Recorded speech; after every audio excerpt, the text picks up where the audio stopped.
మణి మను ఒక అందమైన మధ్యాహ్నం. మణి మను తమ తాతయ్యతో కలిసి ఇంటి నుండి నడుచుకుంటూ బయటకు బయలుదేరారు. వారు నడుస్తూ వెళ్లే దారి మొత్తం పచ్చికబయళ్లతో నిండిపోయుంది. చుట్టూ వాతావరణం ఎంతో ప్రశాంతంగా ఆహ్లాదకరంగా కనిపించింది. అక్కడక్కడా ఆవులు నెమ్మదిగా గడ్డిమేస్తూ కనిపించాయి. ఆవుదూడలు ఆనందంగా ఉరకలు వేస్తూ ఆడుకుంటున్నాయి. కొంచెం దూరంలో గొర్రెలు మందలుగా చేరి గడ్డిమేస్తుండగా చిన్ని చిన్ని గొర్రెపిల్లలు ఉత్సాహంగా పరుగులు తీస్తూ ఒకదానితో ఒకటి ఆడుకుంటున్నాయి. ప్రకృతిలోని ఆ అందాలను ఆస్వాదిస్తూ మణి మను ఎంతో ఆనందంగా తాతయ్యతో కలిసి ముందుకు సాగారు. అలా నడుచుకుంటూ వారు చెరువు దగ్గరకు చేరుకున్నారు.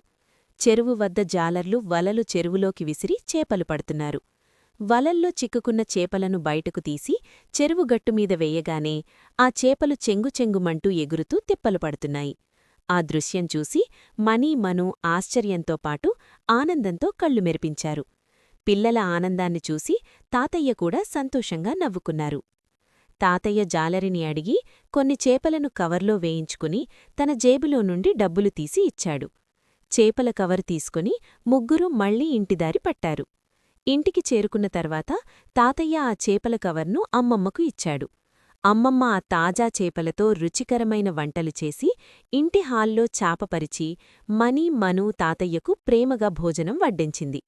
ఆమె కూడా తన ప్లేట్లో భోజనం పెట్టుకుని వాళ్లతో పాటు చాపమీద కూర్చొని అందరూ కలిసి సరదాగా ఆనందంగా భోజనం చేశారు.